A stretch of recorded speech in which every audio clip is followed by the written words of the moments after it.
Integrated.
hard battle, sure.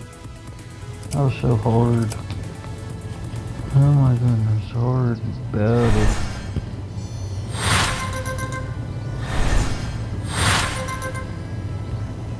Nobody could beat me. Like, literally nobody at this game could beat me.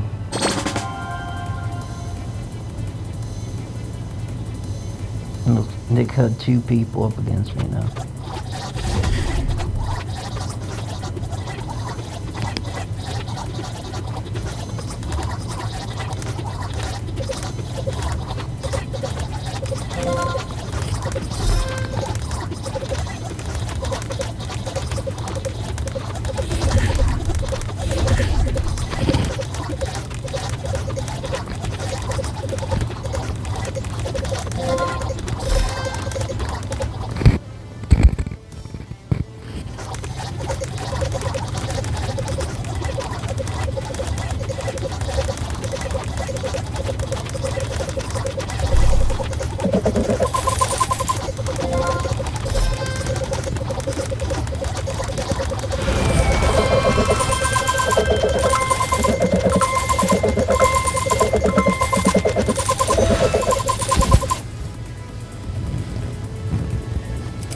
Okay, one more round, people.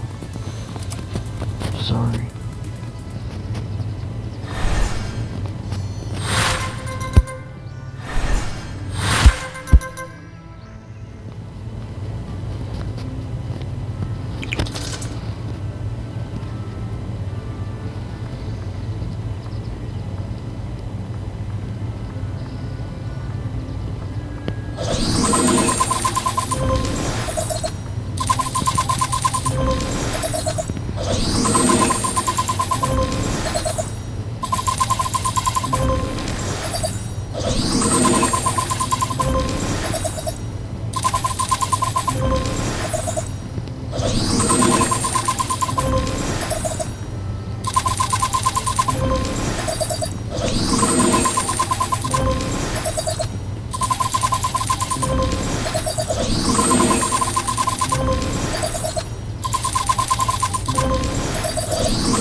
Okay, seriously, one more battle.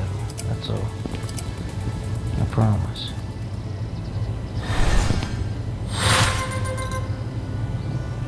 Chickens are awesome at this game. I might go back to chicken for a battle, so.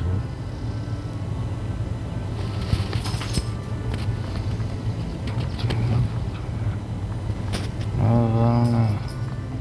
And let's give the chickens a try. Hey, Roof, what's up, buddy?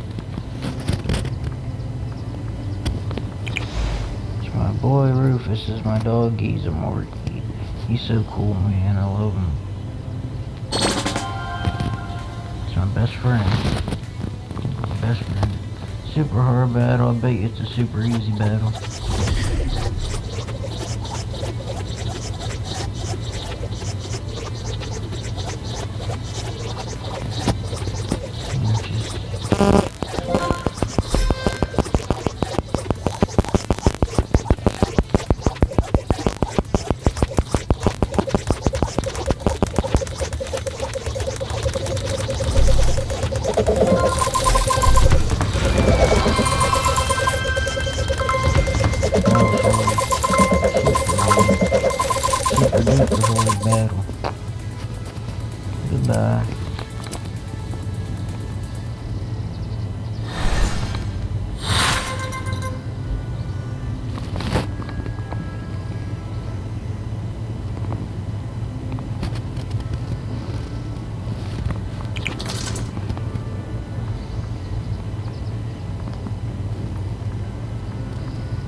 hard beta.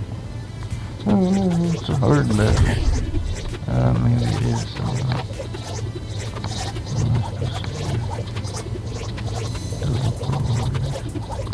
Change.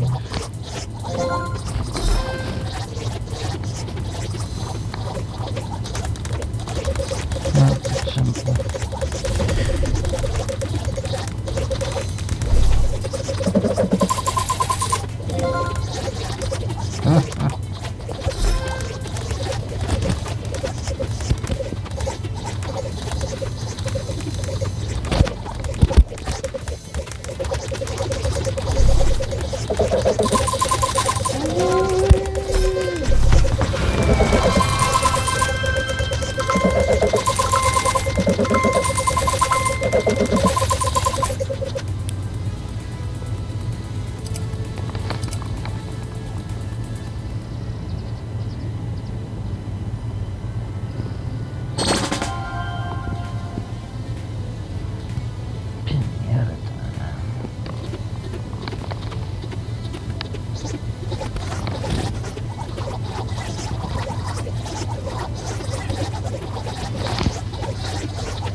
Shit. This is with my own earned money from the game. It's fake money.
Jeez.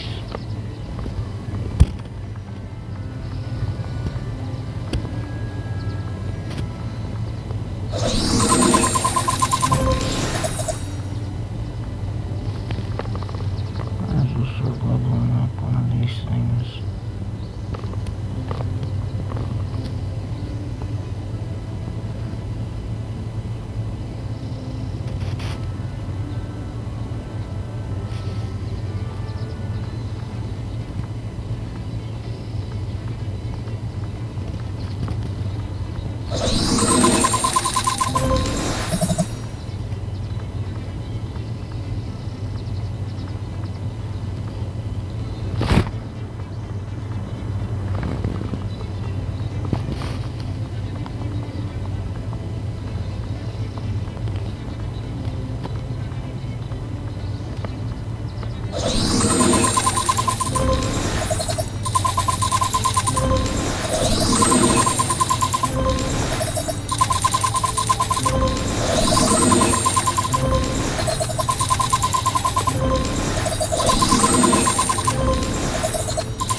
That's a wrap on this.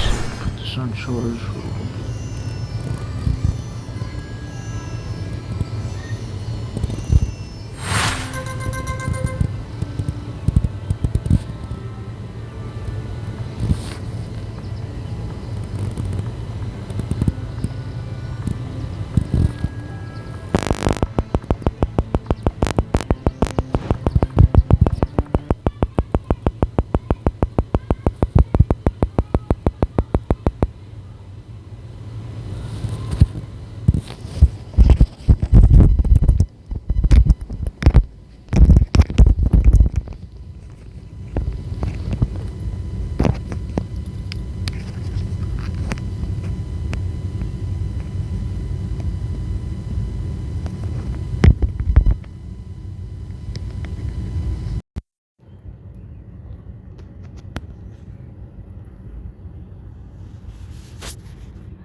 I think I'm gonna try to not do a live stream after this one, see what those are like.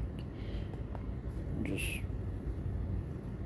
have a party, Wednesday night party, play some music and video games, and I don't even play games. I don't even know what the heck I'm talking about. I like that Mob Era game that I was not Mob Era, something Mob, the one I was just playing. Whatever it's called. Something to do with mobs.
This is how I use AI.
Where's Rufy?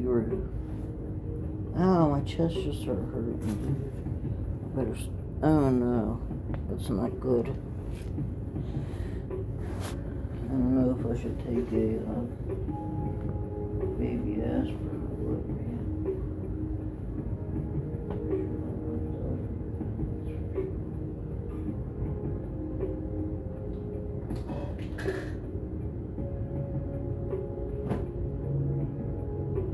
You have to go out, Rufus.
Outside, Rufus?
You don't got the baby, Rufus.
Hold on, it's too hot, Rufus.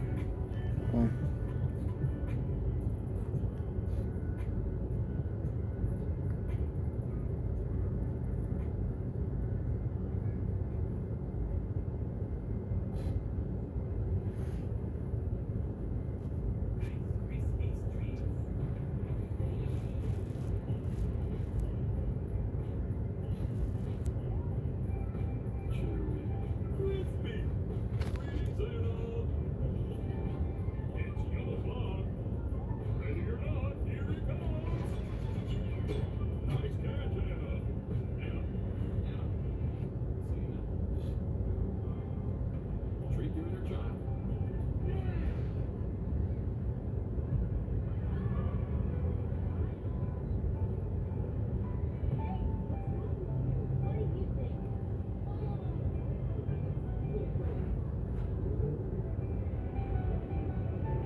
Weezy F.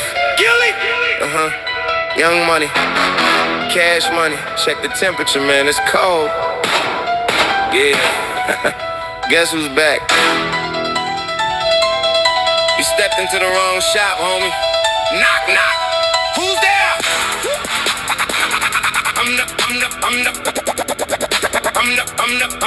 I'm the pharmacist to the pavement, prescribing this pain medication.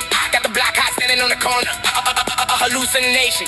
Pass me the rock, I'm a caveman with a diamond craving. My mind is swimming in money, I'm misbehaving, no life savings. You want the raw uncut?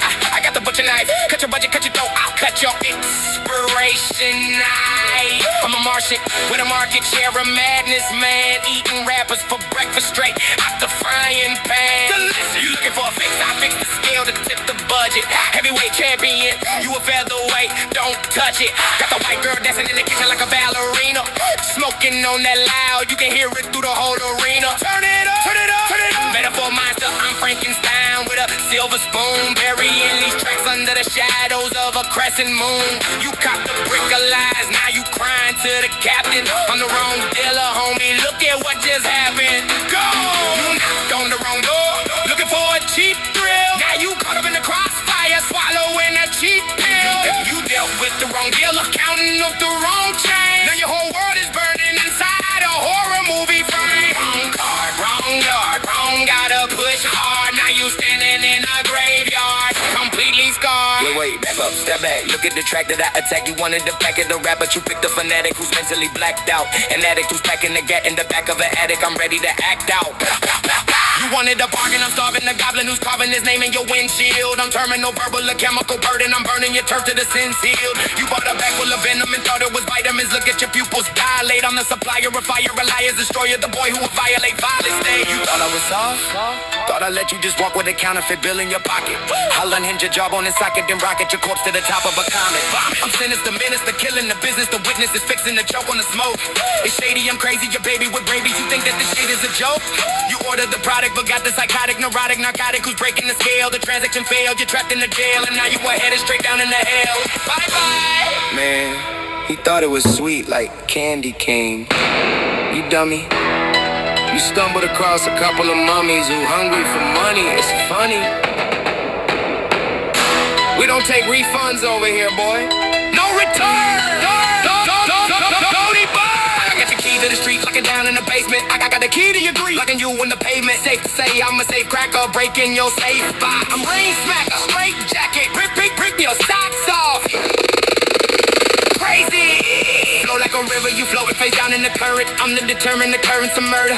Your insurance won't cure it. No receipt for your soul. I already sold it to the highest bidder. Quitters never win and winners leave you bitter in the litter. Trash. Wrong dealer, kid. Next time, go to the grocery store, Weezy. Yeah. Don't ever come back here, choke on it, shady out. You stepped into the wrong shop, homie. Knock, knock, who's there?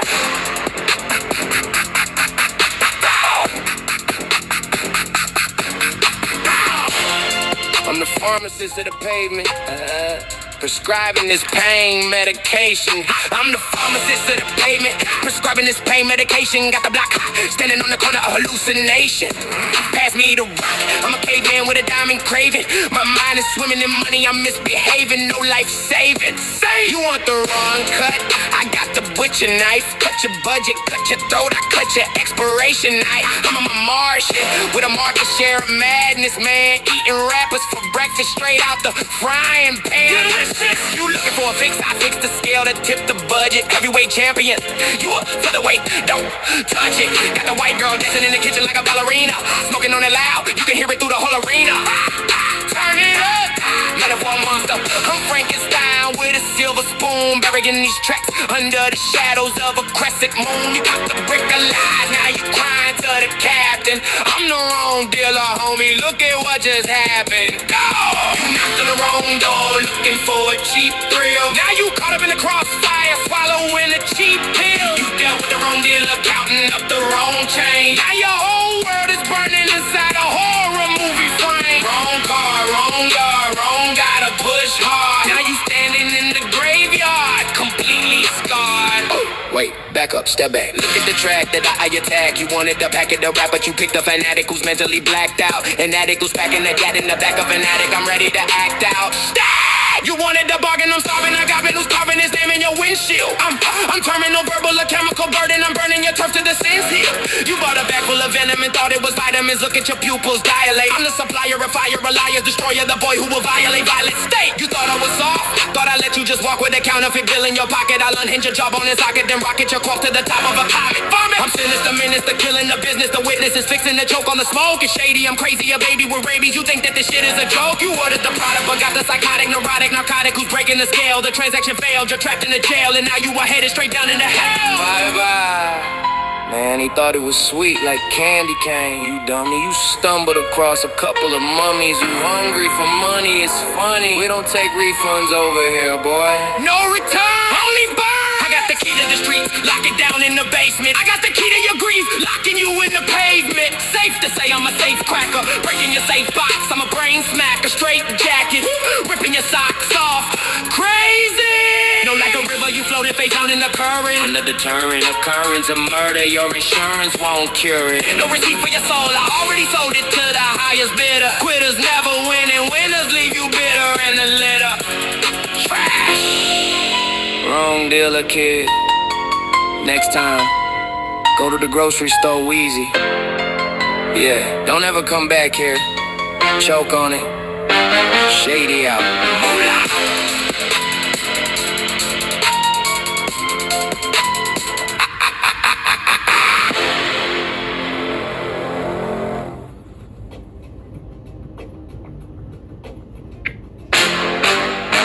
Two crews in the same city. Same story, same mission. Yeah. Wake and bake, baby. Guess who's back? Shady. Let's go. Lay back in the Cadillac, chronic smoking the ventilation, dictating the game, giving the streets a revelation. Top dog in the kennel, I don't bark, I just bite. Silencer on the barrel when I creep through the night. Microphone assassin, matching the static with the precision. We routing the competition, constructing a new division. Hold up, wait, back up the track. I'm attacking the map with a tactical axe, and I'm packing the facts to the fabric. A rapper just cracking collapse, I'm a lyrical maniac. Look at the panic I cause when I spit it, I rip it, I kill it. You critics admitted, I did it, you finished, I'm infinite. God of the syllable, invisible criminal, chemical, pinnacle flow. Spitting it clinical, look at the physical damage I do when I violently blow. Unstoppable monster, I can't get a genre, you better go. Call up the medic, the flow is prophetic, pathetic opponents are paralyzed, permanently dynamic. Yeah, Curtis in the building, boo, Young Money. Yeah, Young Money, Young Money, Young Money. Yeah, Young Money. Shout the tune, I'm a monster, a goblin, I eat it for breakfast. Got diamonds on diamonds, they dancing and jumping all over my necklace. I'm higher than Martian, I'm parking the star and I'm sparking the matrix. You boys are just actors, you staring at greatness, I'm filling the spaces. I got the cash in the coffin, I'm coughing the blood on the track. The Hollygrove hero, the king of the zoo, ain't no turning me back. No ceilings, no floors, I'm a beast, I'm a dog, I'm a shark in the water. I married the game and I turned every track to a beautiful slaughter. Yeah, they talk about money, but look at the scars on my chest, I survived. The industry hated, they debated, but look who was still alive. I'm a South Southside soldier, international mogul. I pull up in trucks, you running your mouth, but you broken. You don't even make any bucks. I'm the master of malice. I sit on the palace, the chrome to your dome. You step in my zone and you're leaving your family crying alone. I'm a heavyweight champion, making the millions. I run this entire estate. You looking at power, you looking at respect. It's a legendary checkmate. Yeah, straight like that. Look what we did. G-Unit. Yeah. This is the war of the giants, the clash of the kings in the ring. We taking the crown and we burning down every single thing. The west to the east to the south to the north, we command the terrain. For forces of nature immortalized, bringing the pain. No survivors remaining. The kingdom is locked in our grip. The legends are warring, we loading the clip, and we letting it rip.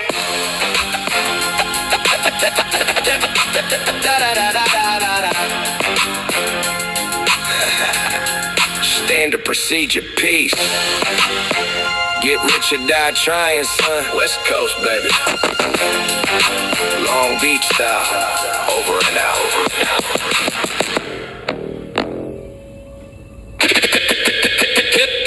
Hold up, wait, back up the track, I'm attacking the map with a tactical axe, and I'm packing the facts to the fabric of rapper, just crack and collapse. I'm a lyrical maniac, look at the panic I cause when I spit it, I rip it, I kill it, you critics admit it, I did it, you're finished, I'm infinite.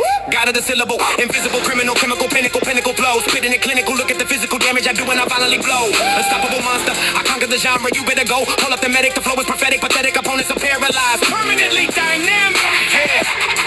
Curtis in the building. Ooh. Young Money.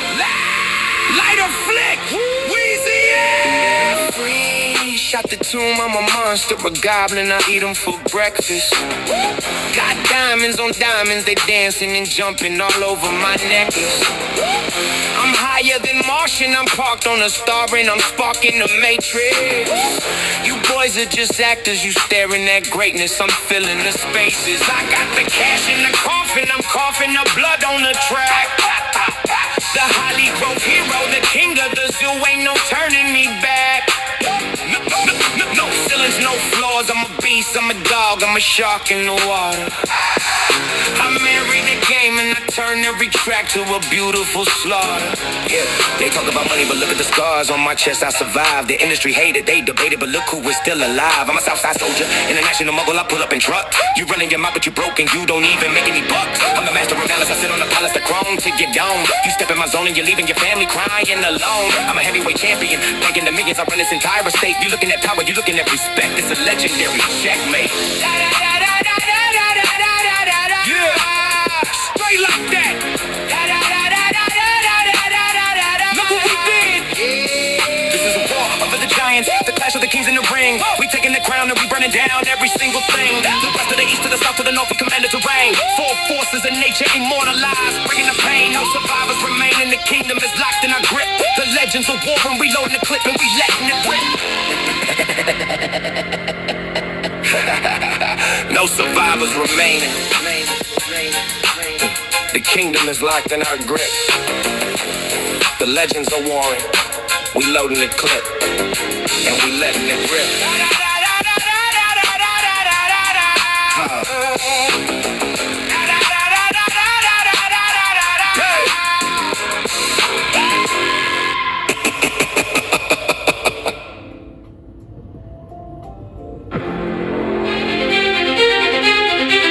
Maytag music. Check the legend. Billionaire mindset. Young Money. Yeah. Weezy F, Rose Shady. We ain't cash from the same mold, Junior. Tucci. Look at him.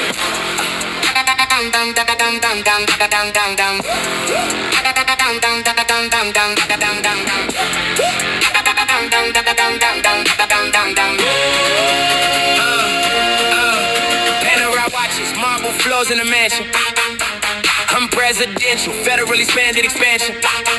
Niggas talking millions, I'm just counting the blocks. Blue Bel Air bottles got the corks ready to pop. Black Maybach, 10 windows. windows. Cruising the coast, I'm the Holy Ghost of wealth. What these rappers want most. It got smoke billowing out the sunroof ceiling. Uncut raw diamonds, what a beautiful feeling. Beautiful. I stood on the corner where the shadows would lurk. Now I'm corporate executive, putting in work. I am different by design, gold on my spine. You niggas out of luck, I'm just taking what's mine. The Teflon John never fold under pressure. Keep the money in the vault, keep the heat on the dresser. Yeah, built from the concrete, fed by the struggle every single day. Just another power. Hustle, hustle, hustle, hustle, hustle. Yeah, straight up, I am built different. Check the DNA strand. Got a heavy metal heart and a weapon in my hand. Black hearts, fire in my eyes. Can't tame it. If the track is on fire, you know Tunchi came to claim it. Tunchi! We are built different. Yeah, we cut from the cloud. You niggas playing safe. We just taking it off. Black hearts, fire in my eyes. Can't tame it. Built different. Motherfucker, ain't no way to explain it. Young Money. Young Money! Light a flick, okay, let's go. I'm an alien, a Martian, putting on a monster show. Got the flow so cold, need a mint coat in the summer. I'm a numbers man, baby, but your girl got my number. Syrup in a double cup, leaning like a kickstand. Big dog giant, you a little bitty midget man. I chew the beat up like a piece of bubble gum and spit the flavor out until the whole track is numb. I'm a syllable killer, gorilla in the villa. My flow is thriller, Mike Jack, no filler. No filler. Got the crown on my head, locked tight with the screws. I don't ever lose. Got the red band and the blues. I'm a shark in the puddle, you a tadpole in the ocean. Got the potion for the motion, explicit devotion. Motherfucker, I'm the go, put the boat on the track, and I'm never looking back. Tap my chest, tap my back, yeah, guess who's back? Look at the way that I manipulate the lyrical miracle. Syllable, spiritual, critical, cynical, visual, criminal. I'm at the pinnacle, minimal effort. I'm ripping the digital, subliminal messages, messing with medical history. I'm a psychological anomaly, honestly, nobody follow me. Probably thinking I'm out of my mind. An atrocity, velocity high. I'm a lyrical kamikaze. Running the mic, I don't give a fuck. Better duck when I throw the atomic bomb. I'm calmer than the Dalai Lama, but I'm ready to drop my bomb. Any mama jammer, slamming a hammer down on the grammar. I'm an animal. They want the old shady, I'm crazy, you're lazy, you're hazy, you're blazing a trail through the hell that you fell in. I'm yelling at anybody who thinking they better. I'm severing heads in the shed with a lead pipe, red eye, bed tight, dead right. I'm built with a structural fracture inside of my brain. I'm insane, I'm a train on the tracks, no brakes, no pain. You are not on my level, I dance with the devil, a rebel with metal. I settle the score, then I level the flow. Different breed, different cloth. Young Money. Bang, bang, bang, bang, bang, bang, bang, bang, bang, music. Shady Tunchi, Rose, Tunchi. We built this empire from the dirt. Black hearts, fire. Yeah, we out here.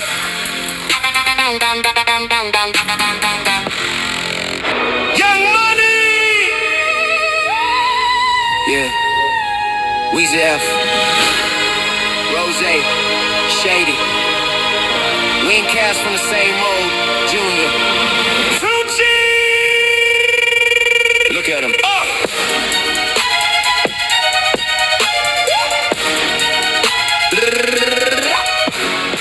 Ride watches, marble floors in the mansion.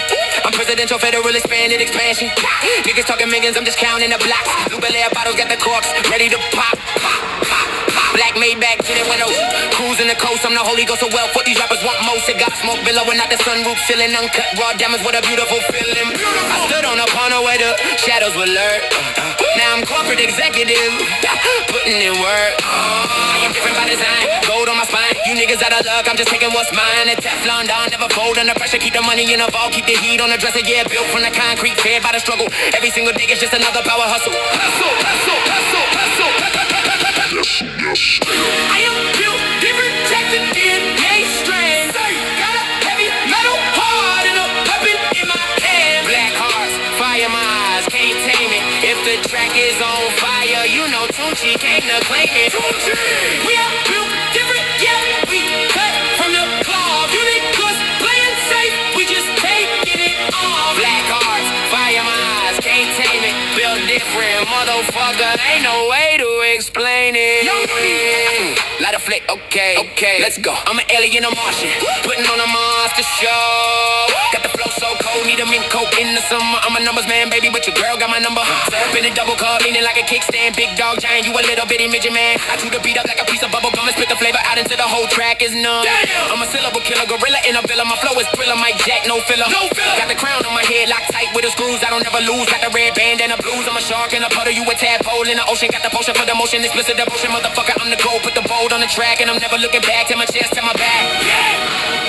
Guess who's back? Look at the way that I manipulate the lyrical miracle, syllable, spiritual, critical, cynical, visual, criminal. I'm at the pinnacle, minimal effort. I'm ripping the digital, subliminal messages, messing with medical history. I'm a psychological anomaly. Honestly, nobody follow me, probably thinking I'm out of my mind in atrocity. Velocity high. I'm a lyrical kamikaze running amok. I don't give a fuck. Better duck when I throw the atomic bomb. I'm calmer than the Dalai Lama, but I'm ready to drum a bomb. Any mama jammer, slamming a hammer down on the grammar. I'm an animal. They want the old shady and crazy, you're lazy, you're hazy, you're blazing a trail through the hell that you fell in. I'm yelling at anybody who thinking they better. I'm severing heads in a shell with a lead pipe, red light, bed tight, dead right. I am built with a structural fracture inside of my brain. I'm insane. I'm a train on the tracks, no brakes, no pains. You are not on my level. I dance with the devil, a rebel with metal. I settle the score, then I level the floor. Different breed, different club. Young money. Maybach music. Shady. Rose. We built this empire from the dirt.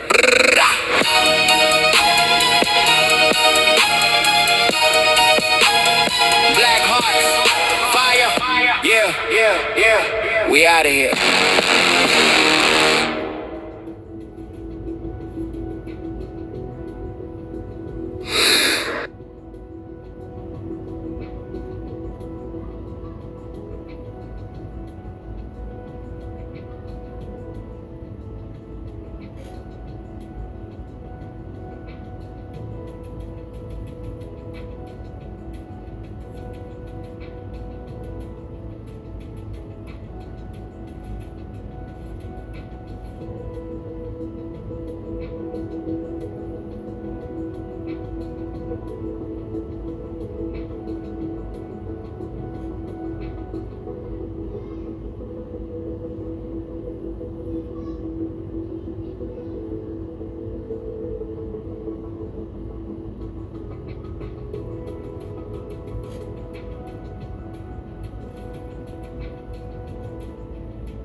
Go drink some water.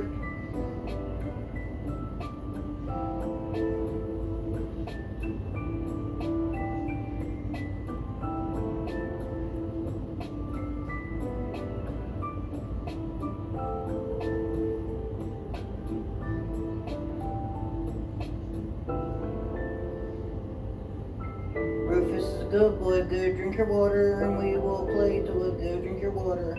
Go drink your water and we will play toys.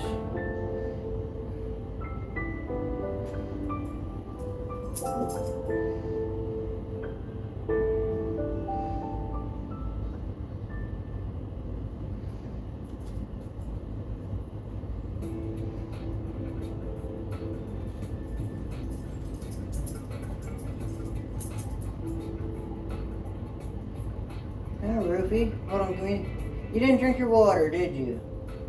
I want you to drink some water. You're gonna get dehydrated, Rufus.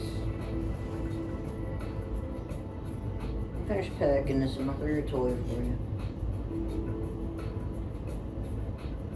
It's a Rufy. It's hot in here, bro.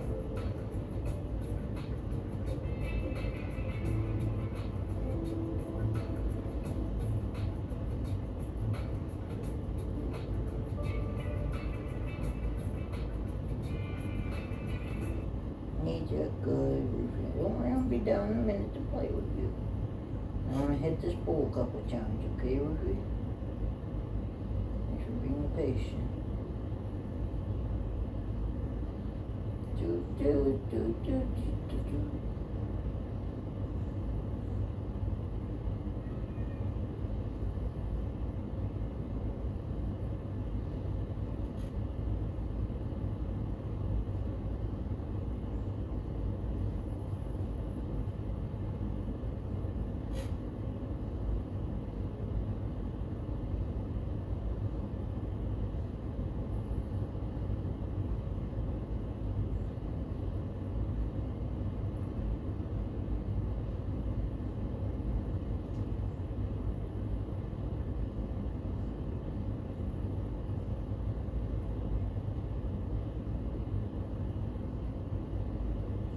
Central Command announced just moments ago that the American and Israeli militaries are commencing with strikes on Iran.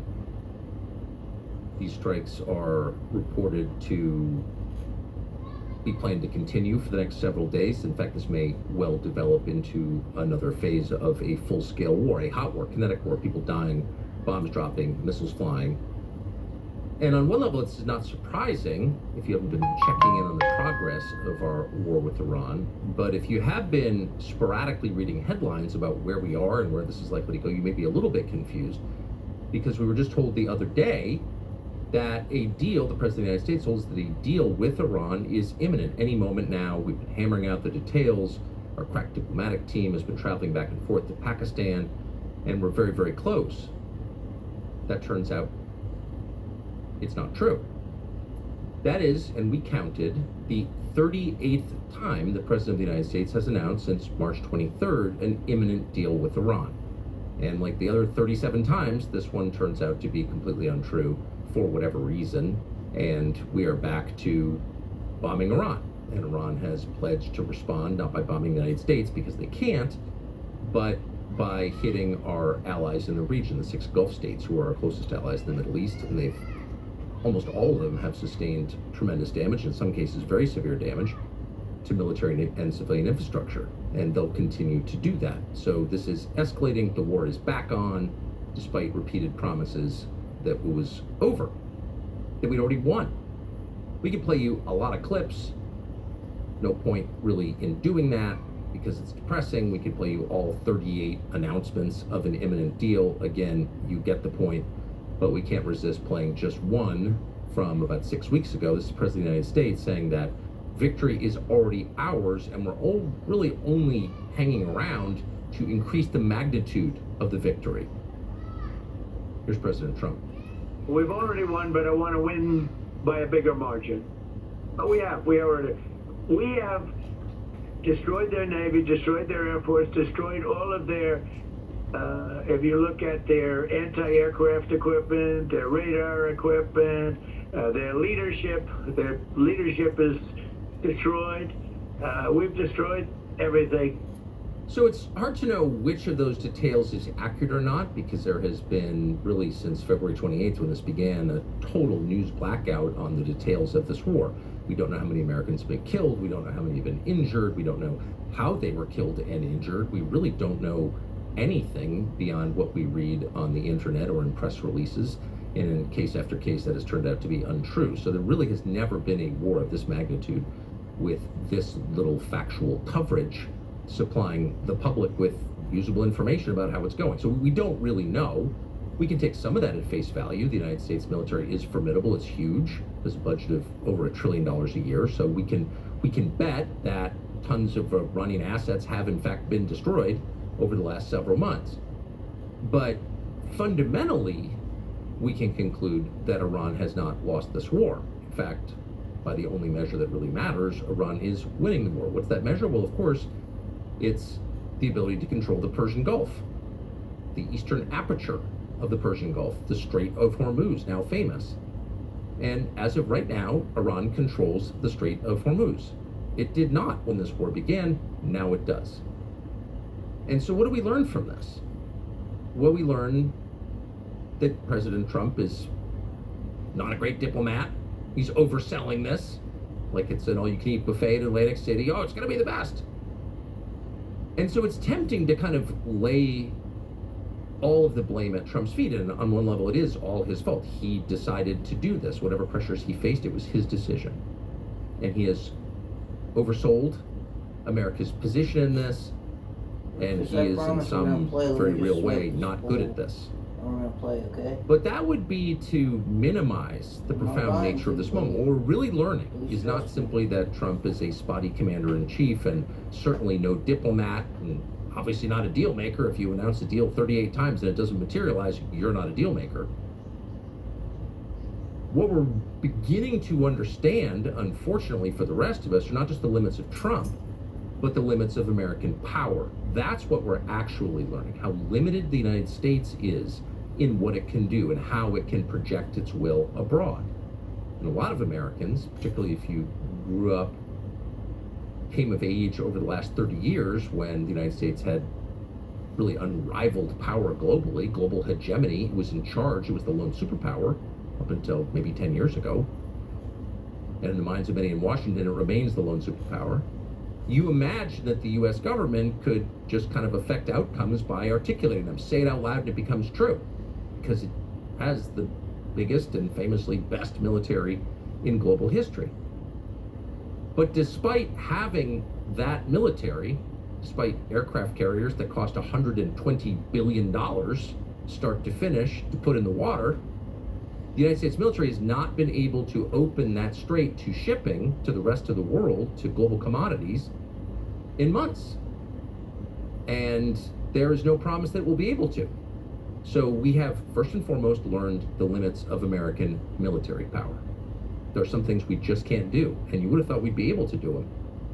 Iran, fewer than 100 million people, primitive, backward theocracy that everyone makes fun of, globally reviled as a medieval state. The US military could not force Iran to do one thing: open up a narrow waterway. So our military power has limits that a lot of us didn't appreciate until February 28th. Our economic power has limits that a lot of people didn't fully understand. It's a little confusing after hearing for decades that the United States, as one of the world's largest oil reserves, and by far the most sophisticated oil extraction technology, every oil-producing country in the world uses American technology to get the oil out of the ground and the gas. It's a little confusing to learn, but it's true, it turns out, that despite having energy independence, the United States is not at all energy independent. And gas is now more expensive in your town because of this war. Does that make sense? Well, yeah, if you understand the true nature of the US economy, which is globalized. The United States economy, like every other economy on the globe, is linked to the rest of the world and dependent on the rest of the world. And so while conceptually the US may have enough oil and gas to meet its own needs, in real life, the price of Brent crude set on the global market determines the price of gasoline in your town, which is another way of saying Iran has massive power over the United States economy. Who knew that? We spent decades hearing about how Iran was a military threat somehow. This sanctioned, backward country was going to nuke us for reasons that were never exactly clear, because they hate our freedoms. But we thought of Iran, most of us who listened to the media thought of Iran purely in military terms. Iran is crazy, Iran is heavily armed, Iran is a theocratic Shia death cult, and they want to kill us, and we should worry about Iran's military power. Well, here, according to the president, we've eliminated a lot of Iran's military power. It's Air Force and Navy. Who knew they had those? But they're gone in any case, according to him. And Iran is still exercising power over the United States, not just because it's slamming our enemies with drones and missiles, but because it is affecting the price of energy in our country thousands of miles away. And that illustrates a really important truth, which is the United States is not independent on any level economically, because the United States is part of a global economic system that the United States promoted and benefited from in some ways for many decades. So we are ensnared by globalization. There's kind of no way out of it, at least in the short term. You may want to ignore what happens in Iran or the Persian Gulf and say, well, we can meet our needs, but you actually can't. And not just with energy, with every manufactured product, starting with pharmaceuticals and ending with automobiles. All of it is dependent on free trade between nations, on globalization, which again, our country promoted and has benefited from, but now we find out that we have a lot less economic power than we thought we did because we're not in control. Control is actually in the hands of international markets, whatever those are, but it's not in our hands. And the third area in which American power has been radically reduced, obviously, is its moral power, which conservatives spend a lot of time making fun of. Moral power, what's that? We don't have to be loved, we have to be feared. But it is also true that those very same people, in fact, acknowledge it when they say America is exceptional. It is a beacon of freedom to the rest of the world. People look to the United States as an example of what we'd like to be, and that's why the majority of global constitutions copy ours, our system of government, liberal democracy. And all of that rested on the idea that the United States, while flawed and capable of fomenting coups and assassinating people, kind of went out of its way to pretend it didn't. You know, why did the United States pretend it didn't? Why did the US government do these things and then deny doing them? Well, because even while doing them, the United States government acknowledged those things were wrong. It is never allowed to kill the innocent. Assassination is not war, it's a crime. Killing the families of people you don't like is not allowed. We have done that. But we've never admitted that we're doing it. We've never done it openly. And when caught, we either deny it or apologize for it and put the people who did it on trial. Lieutenant Calley and the rest, et cetera, et cetera, et cetera. That's why we have war crimes trials, to make the statement that we have standards that are above savagery. We're America. We're better than you morally, not just richer, but better than you. And that has power. And we have, in fact, used that moral power to our great benefit for a long time. Suddenly, that is gone. How do we know it's gone? Because the United States government is no longer pretending that it is not doing certain things that it has never done before, like assassinate people openly, beginning with General Soleimani at the end of Trump's first term. It is killing civilians. It blew up a girls' school attached to the IRGC naval base in the opening hours of the war and never apologized for it.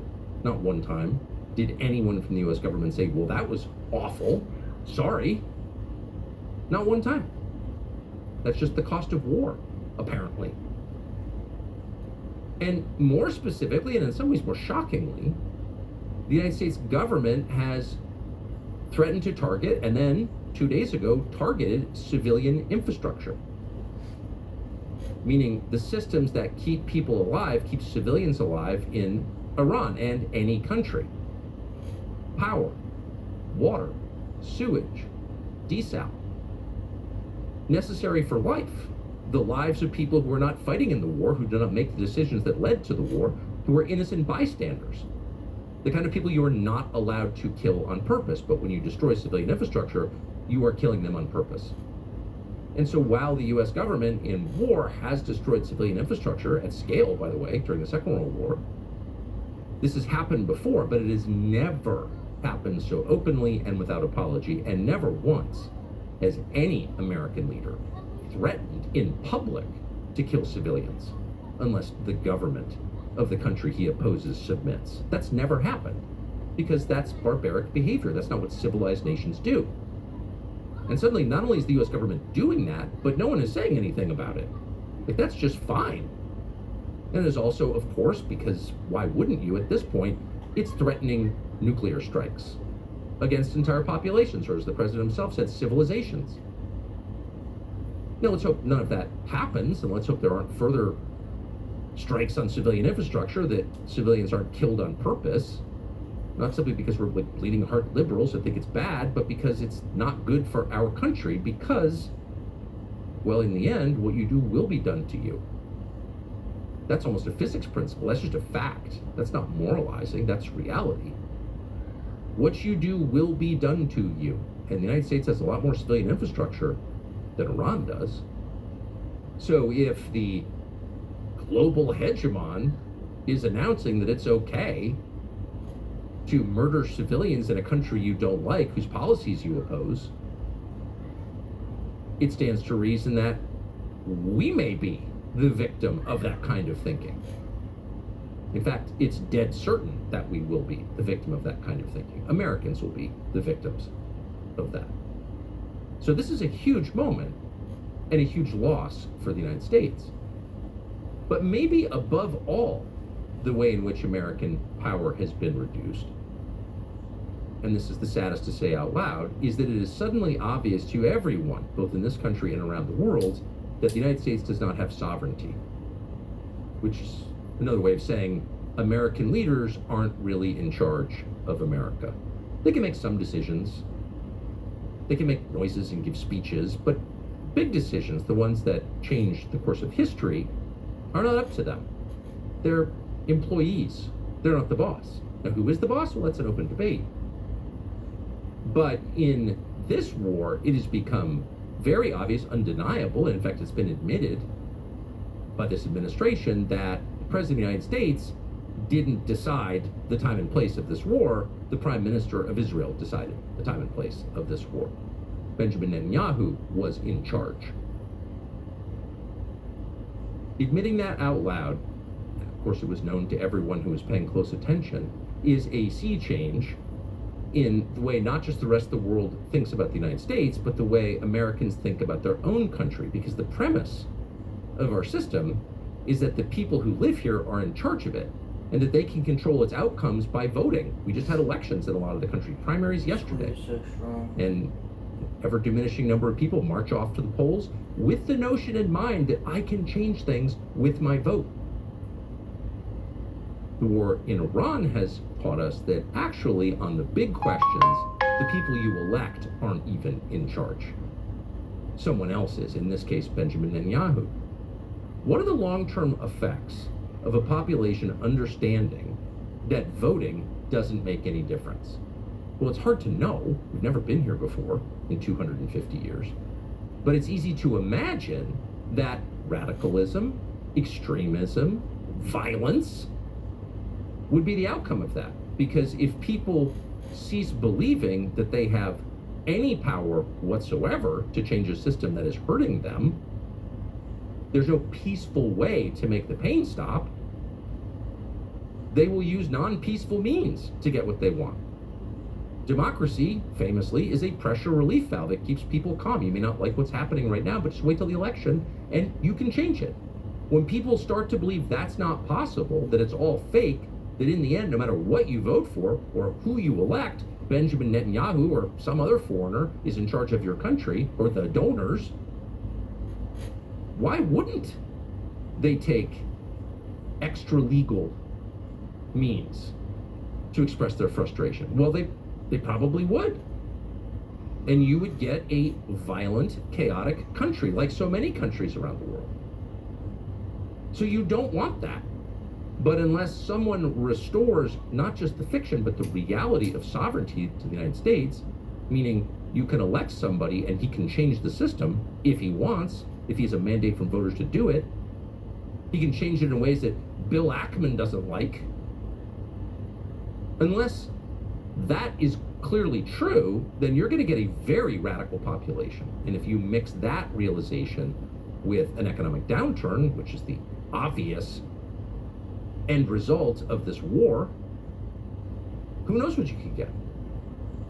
So the costs of this war to the United States are profound, and they have nothing to do with Iran's nuclear program or its navy, assuming it even had a navy. Did Iran have a navy? Who cares? Who cares about its nuclear program? Actually, Pakistan has a nuclear program. Lots of countries you don't think should have nuclear weapons, including Israel and France, have nuclear weapons. What matters in the end is whether the United States survives in recognizable form, and this war makes it less likely that it will. Not certain, it's not lights out or anything, but we are clearly on the road to radical destructive change in the United States, accelerated by this war, and that's bad. And what about Iran? What's going to happen to Iran after all this? Well, of course, it's impossible to really know, because this is so dynamic. Again, the announcement was made less than 20 minutes ago that we're back at war, and who knows where that will wind up. But if current trends continue, it seems pretty clear that Iran will emerge from this war stronger, battered, lots of dead people, lots of destroyed infrastructure, probably a refugee crisis, not much of a standing army maybe, who knows? But it is very hard to believe that Iran will emerge from this without control. Maybe shared control with Oman, but still control of the Strait of Hormuz. And that makes, that one fact alone makes Iran a global player in the globalized economy. There is no getting around the fact that if you want to get your commodities out of the Gulf, through which a fifth of global commodities flow, energy, petrochemicals, you're going to have to deal with Iran. So that means that after months of war with Iran, this rogue state, this Middle Eastern North Korea run by crazy people who are cannibals or throwing gays off buildings for fun, that country becomes almost inevitably a real country that other real countries deal with as a peer country. It's also pretty easy to imagine an enhanced Iranian economy, because at some point, U.S. sanctions will either have to be dropped, reduced, or they will just become less meaningful because the U.S. dollar will not be dominant in the way that it is now. And finally, and this is not a minor point either, Iran's image around the world will be enhanced. And even in the region. Now, how would that happen? How would that work? How could Iran, which is not Arab, it's Persian, and the Persians and the Arabs do have a long history of animosity toward each other, but also intermarriage and complex relationship for sure, but some animosity, particularly the Persians and the Gulf Arabs. And it's not just religious difference, there are cultural differences and attitudinal differences that have caused friction between those groups for a long time. But already, Iran, which is bombing Arab countries and destroying Arab countries, is more popular in some Arab countries than it was at the beginning of the war. Now, how could that be? Well, because Iran has taken a clear position on the murder of Palestinian civilians, particularly in Lebanon, but not just Lebanon, in the West Bank and Gaza also. Iran has tied its ceasefire negotiations to a ceasefire in Lebanon. Now, that's not something that resonates with most Americans, like, who cares? But in the Middle East and in the entire rest of the world, which is watching this, watching Israel destroy Lebanon for reasons that are not clear at all, murder Christians wholesale in Lebanon, destroy Christian villages, bomb Beirut, not a traditional Hezbollah stronghold. Why are you bombing Beirut? Unclear. But it's happening, and the rest of the world is watching carefully, because Lebanon is a country a lot of people have been to, probably the most beautiful country in the world, with some of the most sophisticated people in the world. It's not Yemen, it's Lebanon, it's on the Mediterranean. And the rest of the world is watching this in horror, and no one's doing anything about it. The United States is abetting it. The United States is helping it happen, despite what they tell you. Those are American weapons and weapon systems being used to murder Christians in Lebanon. Who is doing something about it? Iran. Hate to say that. Wish that weren't true.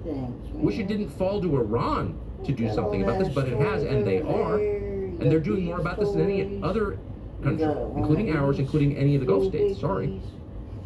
Because they are tying the reopening of the Strait, which the world wants, to an end to Israeli bombing and murder in Lebanon. So in the eyes of the region, whatever people hate about Iran, and there's a lot that the Arabs hate about Iran, they are uniquely standing up for the Palestinians. The mass murder in Gaza, the genocide in Gaza, and history will record it as that. It is genocide. It is a state policy to eliminate a people and transfer them out of a land. It is genocide by any definition. Is the biggest thing that is happening at this point in history. It is the biggest thing. It is the thing about which the most will be written going forward. How did the rest of the world watch this and do nothing? How did the United States back this? How did the United States become the only country on the planet, other than Israel, to approve of this genocide?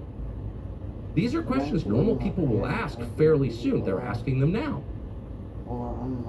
And Iran, for all of its many faults, as an American, it's painful to admit this, has tried to do something about it. So long term, that doesn't hurt Iran, whatever their motive for doing that. That does not hurt Iran. That enhances Iran as a state. So the whole thing, like so much of life, has turned out to be exactly the opposite of what you thought. You initiate a regime change war against Iran, you kill its elderly cleric head of state, you blow up a girls' school, you sink its ships, you decapitate its air force, whatever that was. You unleash the full fury of the largest military in human history on this country, and in the end, almost inevitably, that country becomes stronger and the countries that attack it become weaker. Again, only in real life do ironies like this exist, but they are everywhere. In fact, that is the story of life. The opposite happens. Who could have called this? Who could have seen this coming? Well, certainly almost no one in Washington saw this coming, because they've been talking about this war with Iran and the need to decapitate Iran and do something about Iran. America's biggest problem is Iran and their proxies and the Houthis and Hezbollah and Hamas. And they've been yammering on about this at the Brookings Institution and CNN and the Atlantic Council and every place where midwits with overpriced degrees gather to talk about the world that they don't understand, whose languages they don't speak. But whenever they gather in Washington to talk about the world, Iran is at the top of the list of problems we must solve. And in almost none of these gatherings has anyone piped up to say, well, wait a second, if we do that, the opposite will happen. Iran will become more powerful and will become less powerful. Almost nobody said that in Washington. Literally almost nobody. And if there is somebody, who is that person? There wasn't one. But there was at least one person outside of Washington who said this. His name is John Mearsheimer. He's been a professor at the University of Chicago since 1982, over 40 years. And he studies international relations, the way that countries get along with each other, balances of power regionally and globally. And he's smart and he's erudite, but above all, he is wise. He draws obvious conclusions from longitudinal data sets, as they say in academia. He looks at what happens over time and tries to understand what this tells us about the way nations behave and about the way people behave, about human nature, which is constant. It doesn't change. And because he is one of the very few people in the field of international relations who has this ability, married to personal bravery, he's willing to say things that are unpopular, which is the rarest of all qualities in academia. Because he has these two qualities, he has been maybe the only guy, or one of the very few guys, to call it right.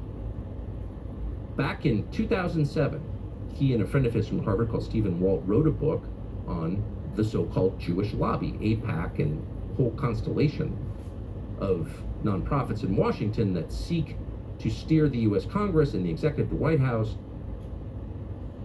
to giving Israel more money and more military aid, to changing the inherent priorities of American foreign policy, which are to protect and enhance the United States, to do things that are good for the population of America, to change that priority to protect Israel, do what Israel wants.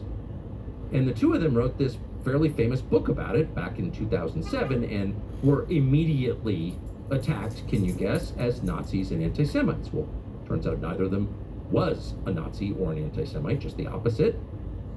Kind of normal liberals, not racist in any sense. And the charge itself was ludicrous. You notice what AIPAC is doing? You're an anti-Semite? You're like, if you criticized Pfizer, you're against all science? I mean, it doesn't make any sense. It's a slur, it's slander designed to make you be quiet. And in most cases it works, which is why they keep doing it. But in this one specific case, it didn't work. John Mearsheimer, who had tenure at Chicago, did not lose his job. And not only did he keep speaking, he upped the volume of his speaking and kept telling the world, though most people didn't listen, what he had personally seen and how he interpreted that. In other words, why does the United States military go to war? And Mearsheimer, through close observation, concluded, well, in the modern era, mostly it goes to war, big wars, on behalf of Israel. Here is Professor John Mearsheimer in 2007 describing why the U.S. went to war in Iraq. It is manifestly clear to most Americans that the Iraq War is one of the greatest strategic blunders in American history. Our argument is that Israel, and especially the lobby, were two of the main driving forces behind the decision to invade Iraq. It is hard to imagine that war happening in their absence. To start with Israel, it was the only country besides Kuwait where both the government and a majority of the population favored the war. The Israeli government, to include Prime Minister Sharon, pushed the Bush administration hard to make sure that it did not lose its nerve in the months before the invasion. Other influential Israelis, like former Prime Ministers Ehud Barak and Benjamin Netanyahu, also implored the United States to take down Saddam. In fact, Israel was pushing so hard for war that its allies in the United States warned Israeli officials to damp down their rhetoric, lest it be seen as a war for Israel. I might also add that President Clinton said in 2006 that every Israeli politician I knew thought that Saddam was so great a threat that he should be removed even if he did not have WMD. So you can see why Professor John Mearsheimer was considered threat number one by AIPAC, and we'll just use the phrase, and it's amen chorus, in the American media. Not because he's a bigot or a Nazi, but precisely because he is not. He's an eminently reasonable man who understands the facts and isn't afraid to say them. He's not acting out of animus, he's acting out of honesty, and in fact, decency. So you can't have people like John Mearsheimer talking. If people are going to criticize Israel, they should also be attacking Jews. They should be full-blown crazy people. People like that are helpful to the cause.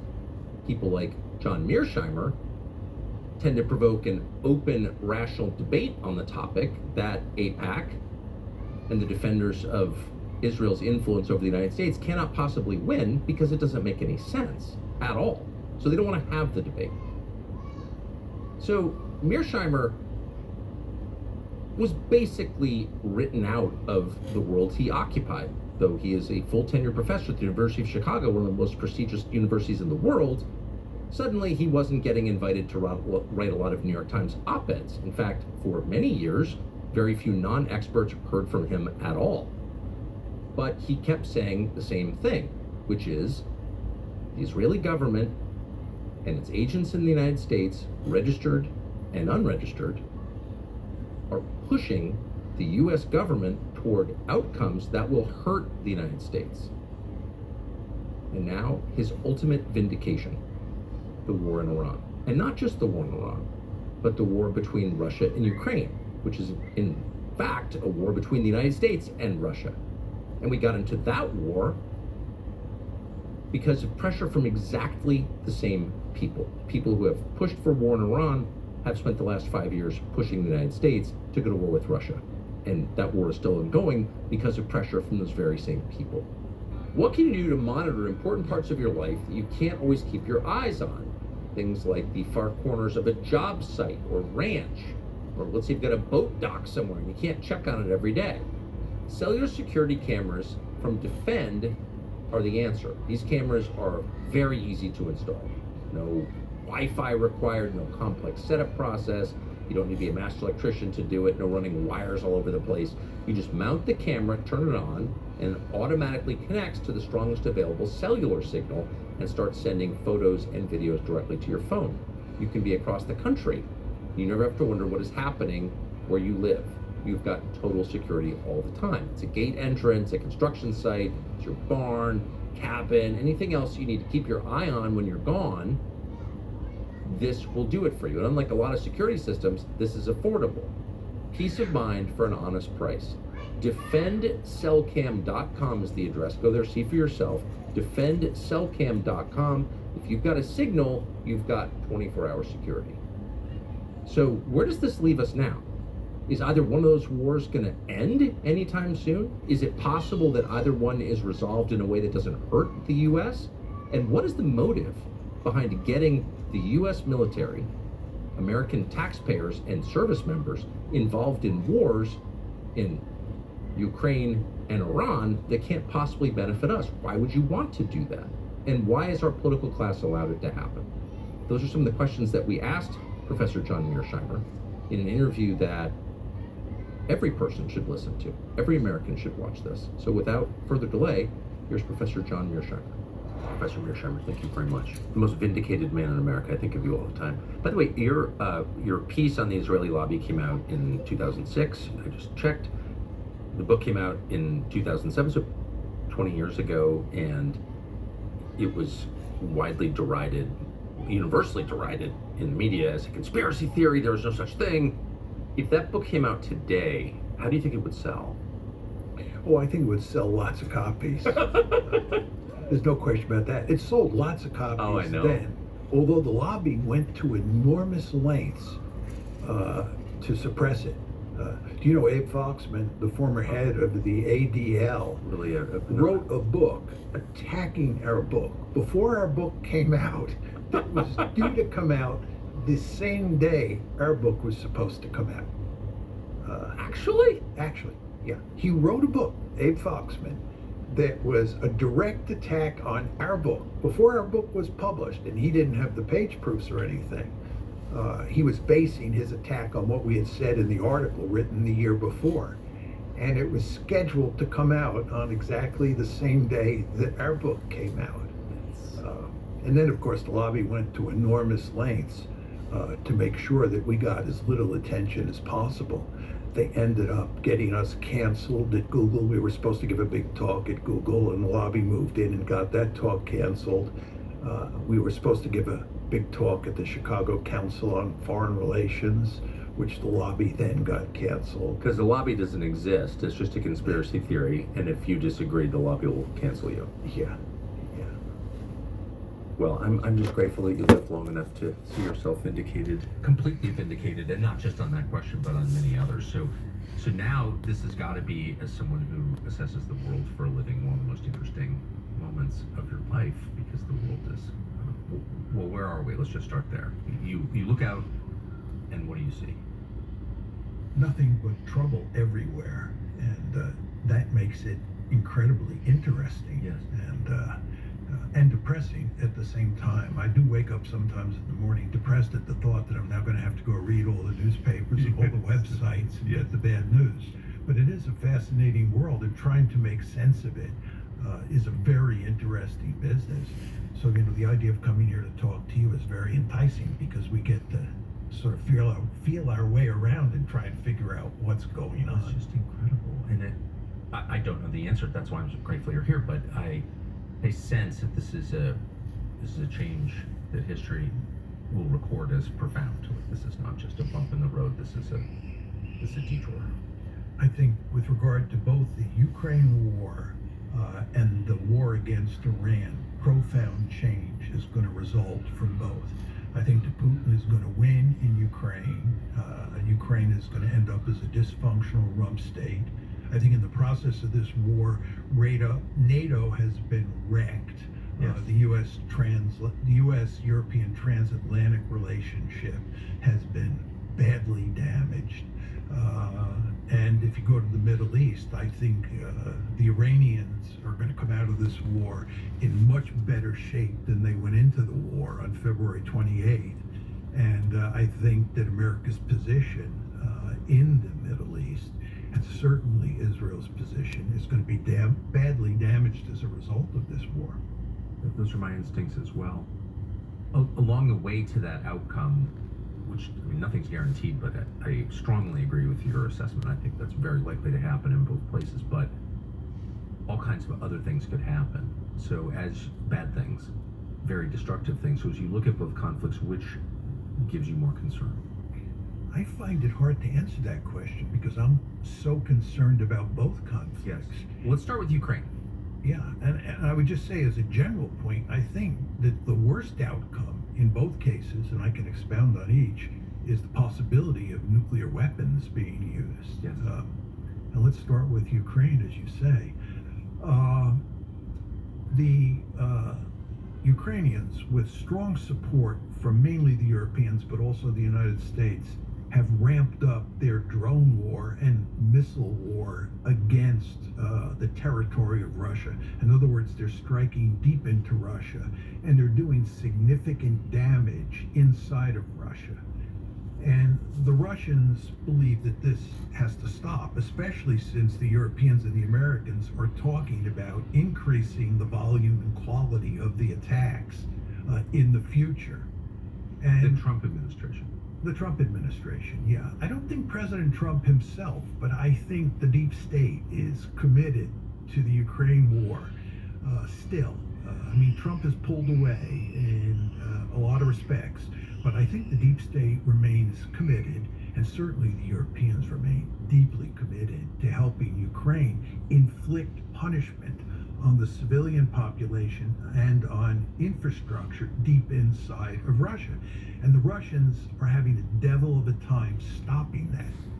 And the end result is that there is increasing talk inside of Russia that the only solution to this problem is for Russia to attack with conventional weaponry to start with European countries or NATO countries. In other words, Russia has to stop limiting its attacks to Ukraine, and it has to start thinking about attacking inside of Europe, but with conventional weapons.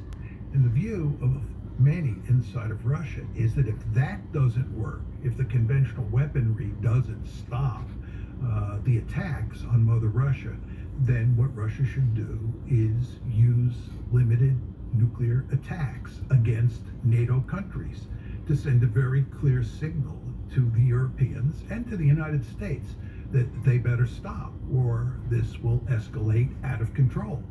So I think there is a serious possibility. I don't think it's a likely possibility, but I think there's a serious possibility that nuclear weapons will be used in the Ukraine war. There's been very little coverage in the American press of Ukrainian, European American attacks on the Russian homeland.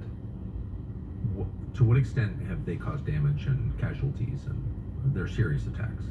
Well, they've caused serious damage to the energy infrastructure, and they occasionally kill a good number of Russian citizens. This is nothing like the bombing attacks in World War II, Right. or even the American bombing campaign in Vietnam. It's not on that scale.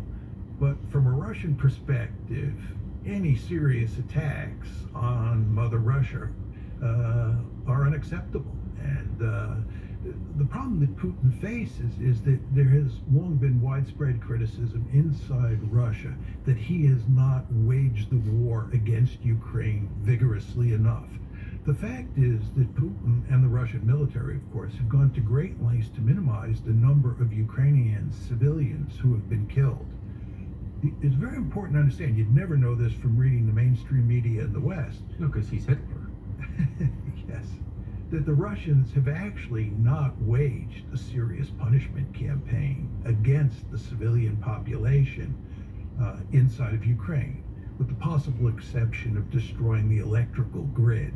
But even there, the end result was that not many civilians were killed. But what's happening here is that pressure is beginning to build on Putin to up the ante, to escalate, because of these attacks on Russian infrastructure and on the Russian civilian population. And the pressure is really building. And you see this in the writings of Sergei Karaganov, who is the principal proponent of the view that I just described. Sergei Karaganov says that when he first proposed this view, shortly after the war in Ukraine started, this is back in February of 2022, most people viewed him as an outlier. They didn't take his argument seriously. He says now that the overwhelming majority of people that he talks to inside the Russian elite and even inside the broader population agree with his view, that it's time for the Russians to take the gloves off and to begin to attack into Eastern Europe with conventional weapons to start with, of course. But then if that doesn't work, use nuclear weapons. It's time to send a clear message to the West that their attacks on the Russian homeland, their attacks deep into Russia, have to stop. Cost of living is already making it hard to live here, and it's not getting any better. Unfortunately, it's likely to get worse, and a lot of Americans fill the gap with credit cards, not just for fancy dinners, but to cover things like groceries and bills. That is a disaster. It's understandable, but don't go down that road, because there is a tax, in effect a survival tax of 20% interest or more. Why would you do that? Why would you hand money to the big banks when you can keep it for your family? Our friends at American Financing have a better way. If you're looking to buy your first home or refinance your current one, they're helping Americans achieve the dream of homeownership with monthly mortgage rates currently in the 5s. American Financing saves its customers an average of $800 per month. That's nearly 10 grand every year back to you. This isn't just a loan, it's a total financial reset. So debt is tough, but there's a smart way to do it and a reckless, self-destructive way to do it, credit cards. And so we recommend American Financing. They're salary-based, not commission-based, which means they actually work for you, not the banks. They're called America's Home for Home Loans for a reason. Call 800-685-5696. 800-685-5696 or visit AmericanFinancing.net/Tucker. I don't want to be, well, before I get to my theories about it, what would be the motive of the United States and Western European countries to accelerate and to fund drone and missile attacks into Russia? Like, what do they hope to achieve by doing that? Well, the Karaganov argument, which I think is correct, is that the Russians believe that they don't think that this is a red line. People in the West, especially in Europe, think they can continue to up the ante and increase the number of attacks and the quality of the attacks, or the lethality of the attacks.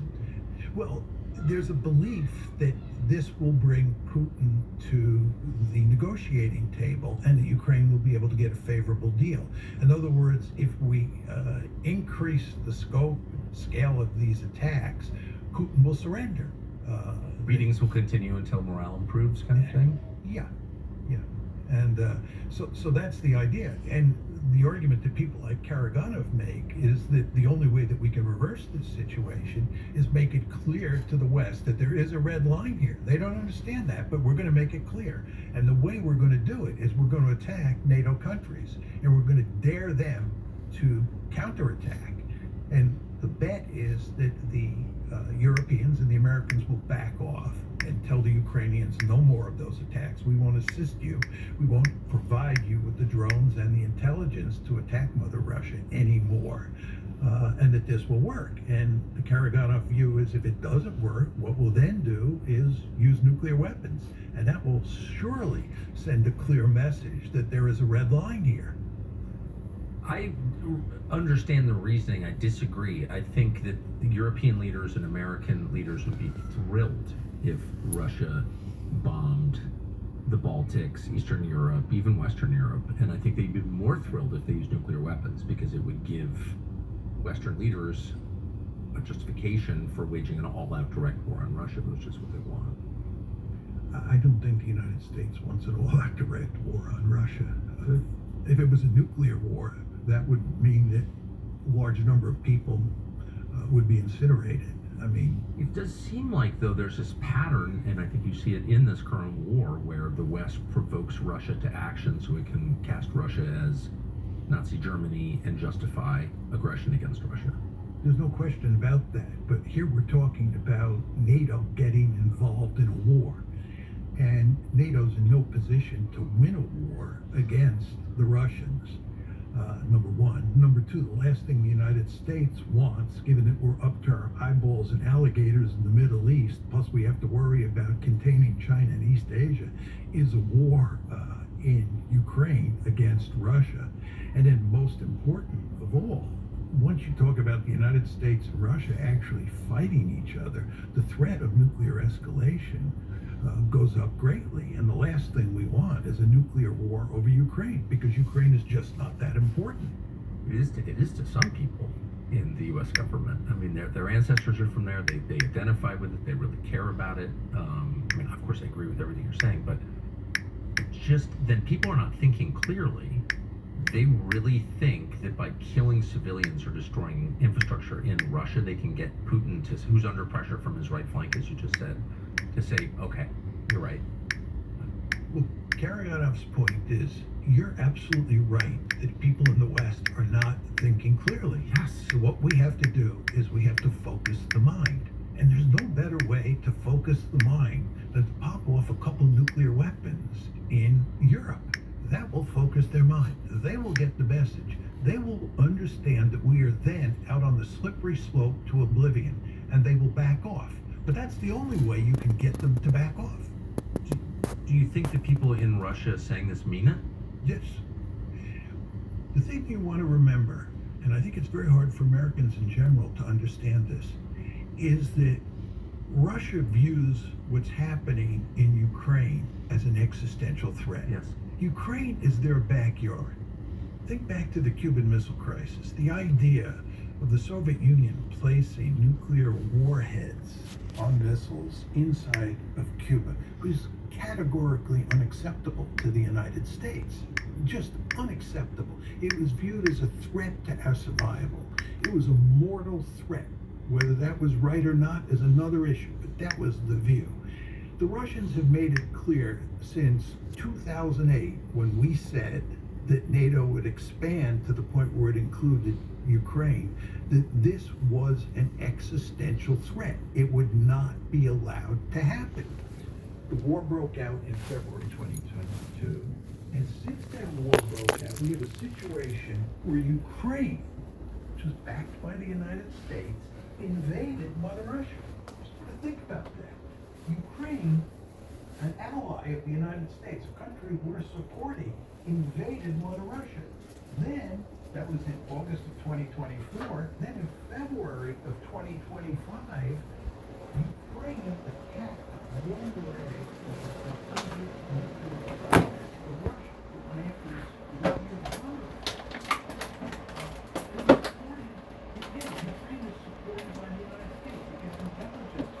the United States. So seriously.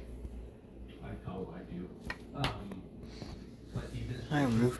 doesn't seem to. And I'm confused by why Donald Trump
significantly improve relations with Russia, which would certainly be in our interest, and maybe even end the Ukraine war, which would be in everybody's interest, including Ukraine's interest.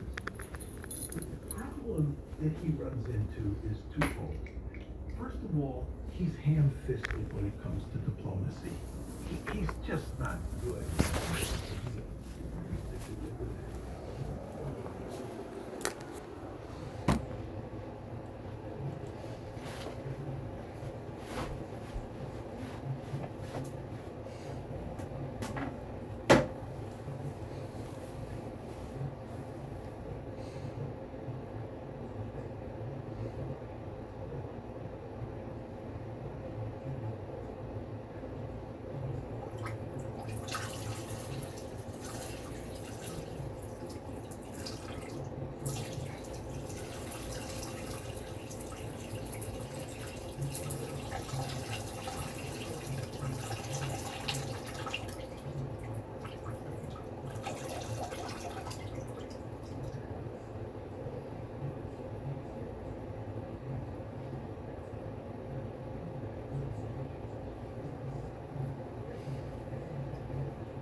Boogie, boogie, boogie.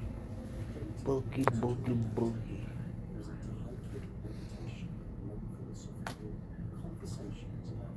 Everyone just got to hear me take a pee. And I really had to pee. Really, really bad.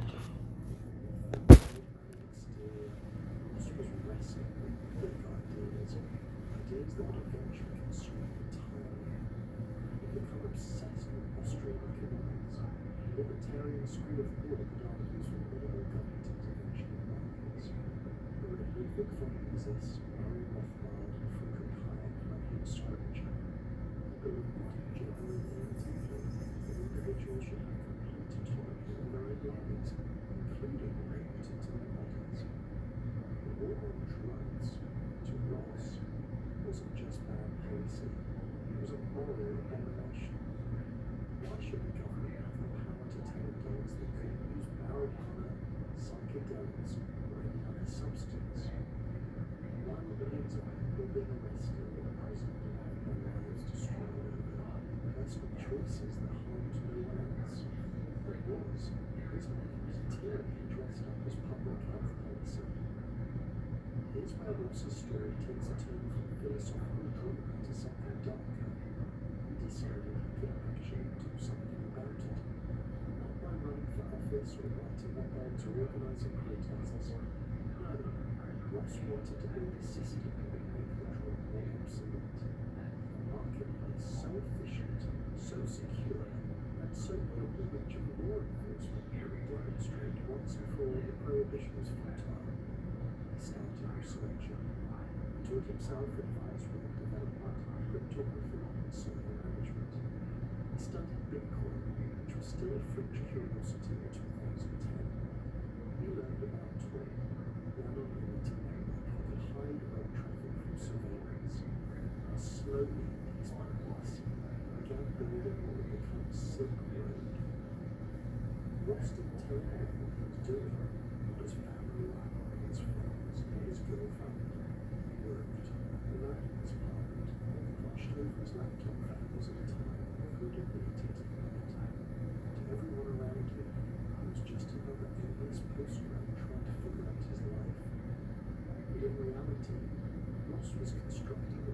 empire.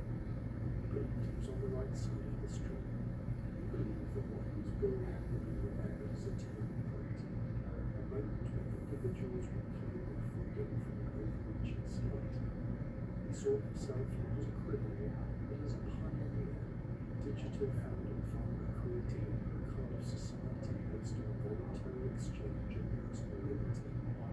It's easy in hindsight to see hubris in that belief.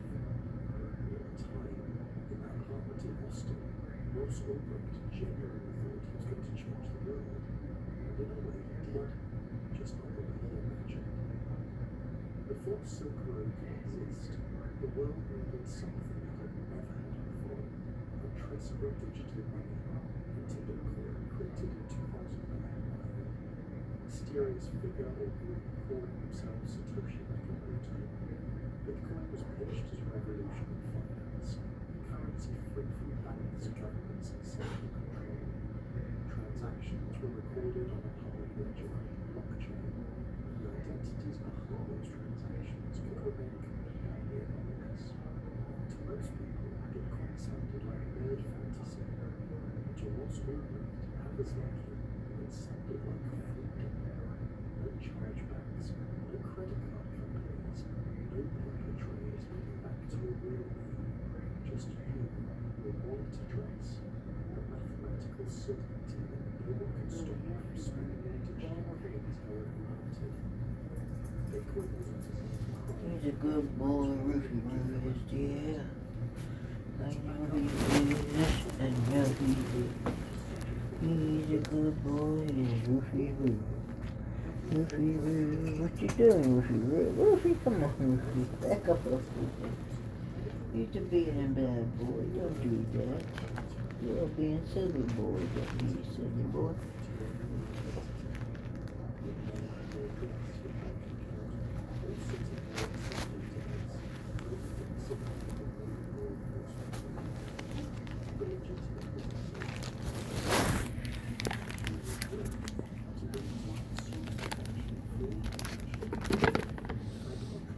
So, lately, I've been smoking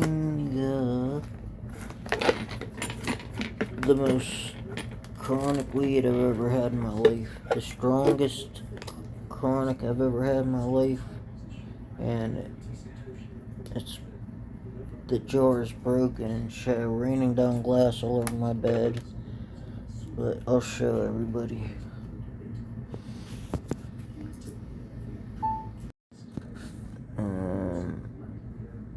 This stuff right here.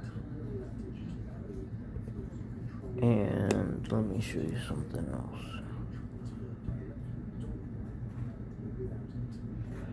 See where it says THCA? And then 40.77%. That's the percent THCA. And if you understand how crazy that is, that means almost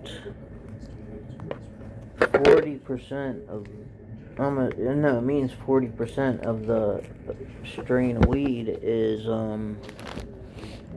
actually THC. Almost half the plant is THC. So I've been smoking that like crazy, so I'm gonna give my brain a break. And I have some of this medical. It's in a jar over here. So it's called Tropicana. It's sativa. I very rarely smoke sativa, but this is a very different kind of sativa. One that has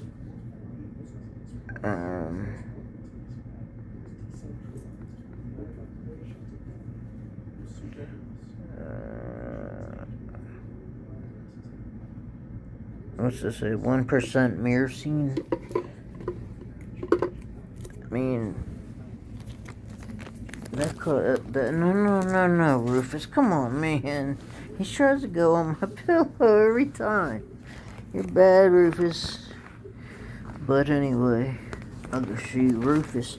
That's Rufus, my best friend. Always tries to take my pillow. He's cute and he gets away with it. But this is that Tropicana, and it maybe you'll see it better with the flash on. Oh, why is it black and white now?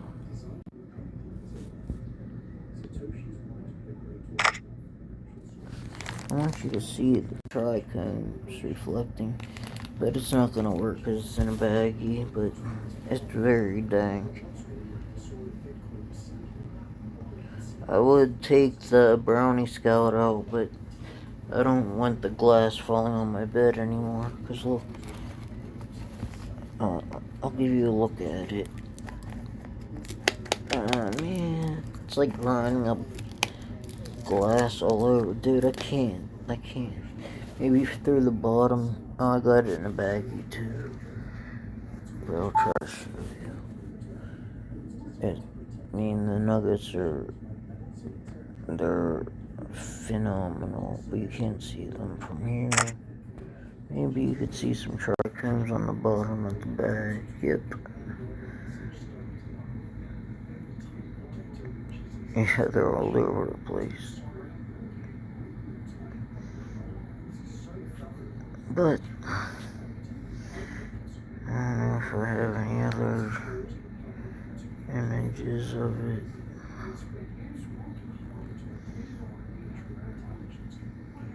Oh, there goes the THCA of 40.77%, CBGA 2.19%. Good stuff there. That's my favorite is linalool, but this one has like none. If it's like 0.2, I consider that decent. It's not the most impressive with the terpenes, but the nuggets are pretty dank. Pretty dank. Thank you.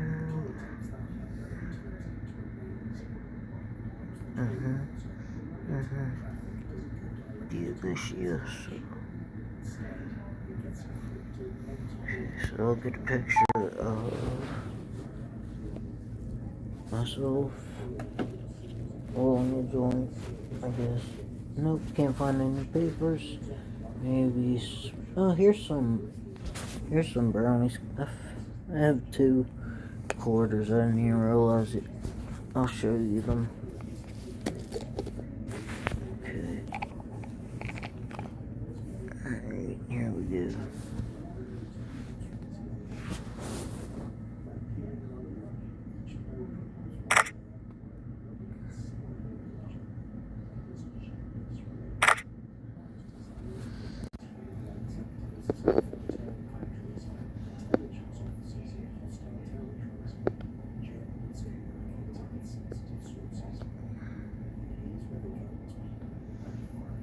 Yeah.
Yeah. Everything's so censored, man. It's so gay. Everything's so gay anymore.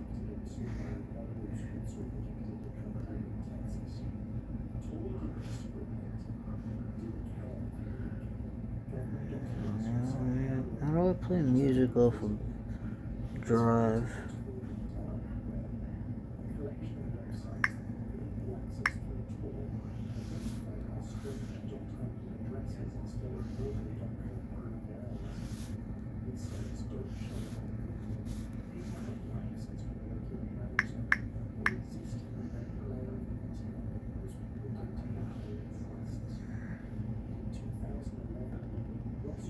at this party. The first. Let off with a wicked jungle set as we just get ready to get set and check it out.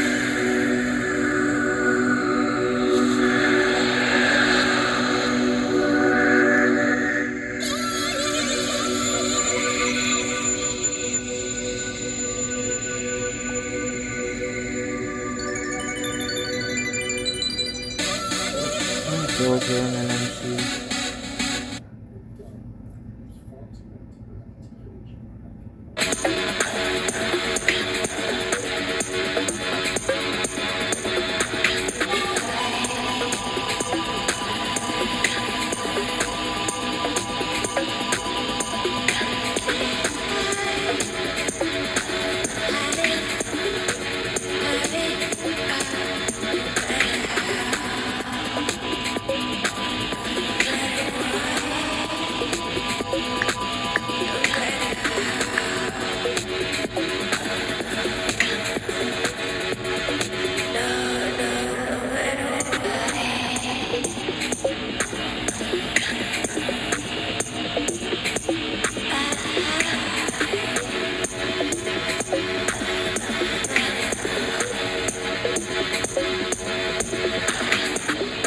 Put this on a little bit before I go to bed, so I'm gonna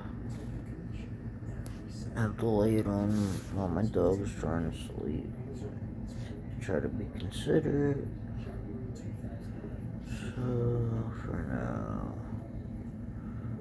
I will put on something for y'all to listen to.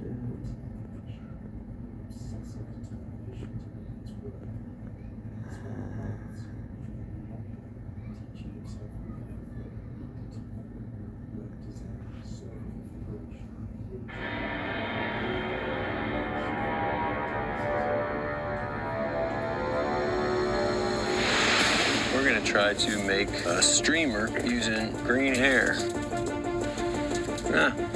The last shelter task is to dig the fire pit. This is officially home. I'm doing a log cabin because it's sturdy. That is stripped away, and I feel like that's when I'm the most alive. What kind of animal Jesse might be cooking up tonight? It's a squirrel! However, this one is unusual, because when I went up to the snare, he just looked so bedraggled.